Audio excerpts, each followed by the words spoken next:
Bab elok atau bagus berkahwin dan mengahwinkan, yakni orang lain pada bulan Syawal, dan elok juga dukhul, yakni bersama isteri pada bulan Syawal itu.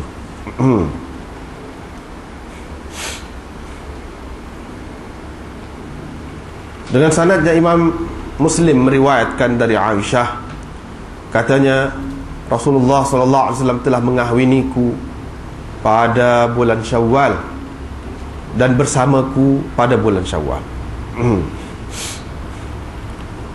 Fa ayyu nisa'i Rasulillah,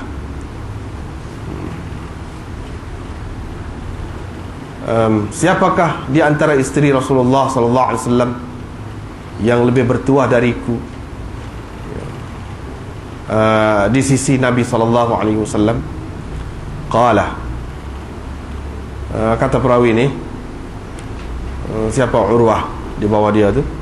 Aisyah suka memasukkan anak-anak perempuannya ataupun orang-orang perempuan di bawah jagaannya kepada suaminya, yakni menyerahkan, menghantarkan orang-orang perempuan di bawah jagaannya pada bulan Syawal, menghantarkan kepada suaminya lah, untuk bersama dengan suaminya. Itu bab ni satu saja hadisnya. Seterusnya, hadis seterusnya tu bab nadbi man arada nikah imra'atin, galakan supaya orang yang mahu mengahwini seseorang perempuan itu melihat wajahnya dan kedua tapak tangannya qabla khitbatiha, sebelum meminangnya. Ni hadis ni termasuk dalam bab ni. Riwayat daripada Abi Hurairah, katanya aku pernah berada dekat Nabi SAW, tiba-tiba datang seorang lelaki kepada baginda. Dia pun menceritakan kepada Nabi SAW bahawa dia mahu mengahwini seorang perempuan Ansar. Maka Rasulullah SAW berkata kepadanya, adakah engkau telah melihatnya? Orang itu menjawab, belum. Tidak. Nabi SAW bersabda, fadhhab, kalau begitu pergilah, engkau lihatlah. Fa inna fi a'yunil ansari syai'an, sesungguhnya pada mata orang-orang Ansar itu ada sesuatu. Ada sesuatu.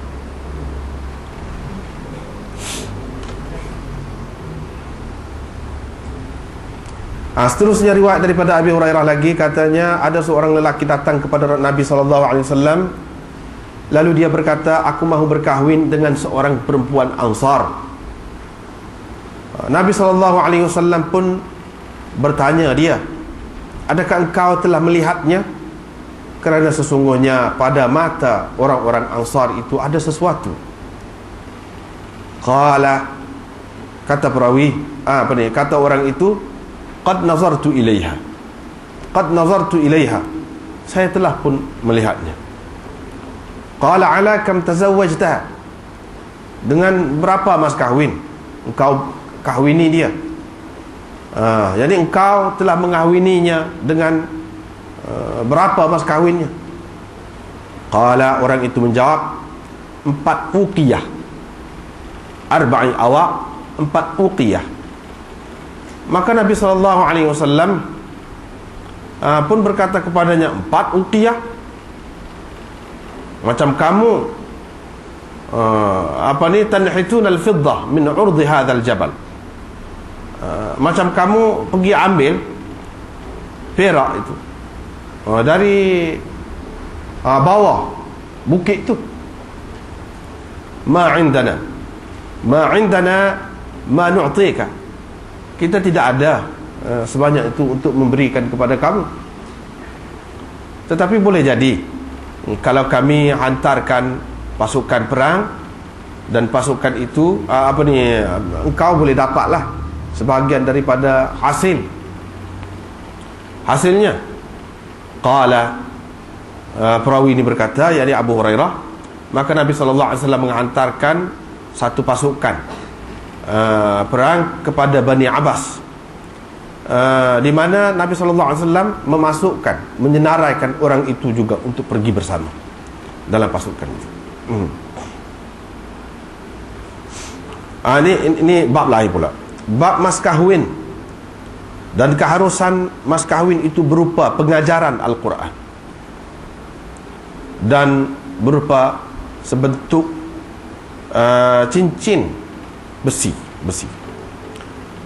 dan selainnya, sama ada sedikit ataupun banyak. Dan elok bagus kalau mas kahwin itu sebanyak 500 dirham kepada orang yang tidak menyukarkannya lah, memberatkannya, kepada orang yang mampu. Dengan sanadnya Imam Muslim meriwayatkan dari Sahal bin Sa'ad As-Sa'idi, katanya ada seorang perempuan datang kepada Rasulullah sallallahu alaihi wasallam. Lalu dia berkata, wahai Rasulullah, aku datang untuk menyerahkan diriku kepadamu, untuk memberikan diriku kepadamu. Maka Nabi sallallahu alaihi wasallam melihat kepada perempuan itu ke atas dan ke bawah. Kemudian Rasulullah SAW menundukkan kepalanya. Bila perempuan itu melihat Nabi SAW tidak membuat apa-apa keputusan tentangnya, perempuan itu pun duduk. Faqama rajulun min ashabihi, lalu ada seorang lelaki, ada salah seorang sahabat Nabi SAW yang ada di situ. Dia berkata, wahai Rasulullah, kalau engkau tidak berhajat kepadanya, maka kawinkanlah saya dengan dia. Faqala, Nabi SAW pun bertanya dia, engkau ada apa-apakah? Adakah engkau mempunyai sesuatu untuk diberikan sebagai mas kahwin? Maksudnya begitulah. Engkau ada apa-apakah? Orang itu menjawab, tidak ada. Demi Allah wahai Rasulullah, tak ada sungguh. Nabi SAW pun kata, pergilah balik kepada ahli keluargamu, tengoklah, adakah engkau mendapati sesuatu. Orang itu pun pergi, kemudian balik mari pula. Dia kata, tidak ada demi Allah, aku tidak dapati apa-apa. Maka Rasulullah SAW pun bersabda, pergilah cari walaupun sebentuk cincin besi. Orang itu pun pergi, kemudian kembali pula. Dia pun berkata, tidak ada demi Allah wahai Rasulullah, tidak ada walaupun sebentuk cincin besi, tak ada. Tetapi yang ada inilah kain saya ini, kain saya yang dia duduk pakai. Sahal berkata, perawi ini berkata, dia tidak ada kain di bahagian atasnya, yang diselimut tidak ada, kain selimut pun tidak ada. Sebab kita pakai kain plekat saja. Atas ni tak ada, baju pun tak ada. Falaha nisfuhu, dia kata dia boleh dapat separuhnya, separuh kain saya. Dia boleh ke dia separuh, bagi kepada dia separuh, dia kata. Rasulullah SAW pun kata, apa dia nak buat dengan kain engkau itu? Kalau engkau pakai kain itu, lam yakun 'alaiha minhu syai', dia tidak akan dapat mengguna sedikit pun kain itu. Dan kalau dia pula pakai, engkau tak ada apa untuk nak pakai. Macam mana? Lam yakun 'alaiha minhu syai', engkau tidak boleh memakainya sedikit pun. Orang itu pun duduk sehingga lama duduknya. Dia pun berdirilah, dah lama duduk, tak ada jawab apa-apa, berdiri pergi. Rasulullah SAW pun nampak dia sedang pergi. Terus Rasulullah suruh orang panggil dia. Dipanggil lah dia, dipanggil. Bila dia datang, Rasulullah SAW pun bertanya, sebanyak mana Quran ada pada engkau? Sebanyak mana Quran ada pada engkau? Dia kata, surah sekian. Dia Bilal surah-surah ada pada dia. Itu ada pada saya. Nabi SAW tanya lagi, engkau boleh baca an zahri qalbik, tanpa melihat? Mana engkau boleh baca dengan hafalan? Mana engkau ingat kau semua surah-surah tu? Dia kata, ya, saya ingat. Nabi SAW pun kata, pergilah, aku berikan, engkau memilikinya. Bima ma'aka minal Quran, dengan Al-Quran yang ada padamu itu.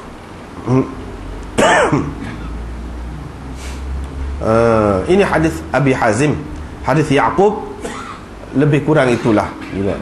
Lebih kurang hadis Abi Hazim inilah juga lafaznya. Seterusnya riwayat dari Abi Hazim lagi. Ini banyak nih sanad nih, tahwil sanad, pemalingan sanad. Imam Muslim menyebutkan semuanya ambil daripada Sahal bin Sa'ad belaka. Sebahagian mereka menambah dari sebahagian yang lain. Cuma dalam hadis Zaidah ada tambahan begini, intaliq, pergilah, katanya, aku telah kahwinkan engkau dengannya, maka ajarkanlah dia Al-Quran. Diriwayatkan dari Abi Salamah bin Abdurrahman bahawa dia berkata, saya telah bertanya Aisyah, isteri Nabi SAW, berapakah mas kahwin Rasulullah SAW? Hak dia sendirilah, mas kahwin dia sendiri. Aisyah berkata, mas kahwinnya untuk isteri-isterinya ialah 12 uqiyah dan 1 nash. 12 uqiyah setengah. Aisyah pun bertanya, kamu tahukah apa itu nash? Kata perawi ini, yaitu Abu Salamah bin Abdurrahman ini, dia kata tak tahu. Aisyah berkata, nisfu uqiyah, setengah uqiyah.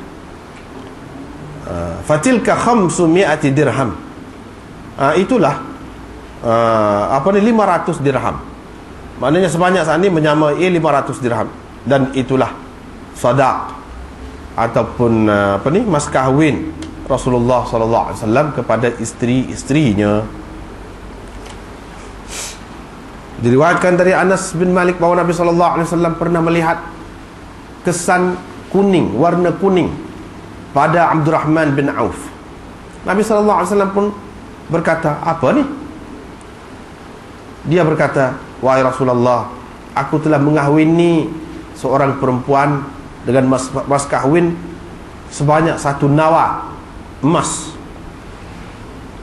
Dengan mas kahwin 1 nawa emas. Itu satu makna lah, ada banyak makna dia. Ataupun dengan mas kahwin seberat biji buah tamar emas. Ada juga yang kata begitu. Tak apalah, kita akan bincang kemudian itu. Qala fa barakallahu laka. Nabi SAW pun mendoakan, mudah-mudahan Allah memberkatimu. Aulim walau bisyad. Buatlah kenduri walau bisyatin, walaupun dengan seekor kambing ataupun biri-biri. Kita terjemah sekali lalu dulu. Seterusnya tadi juga, lebih kurang tadi juga, Abdurrahman bin Auf telah berkahwin di zaman Rasulullah SAW dengan mas kahwin 1 nawa emas.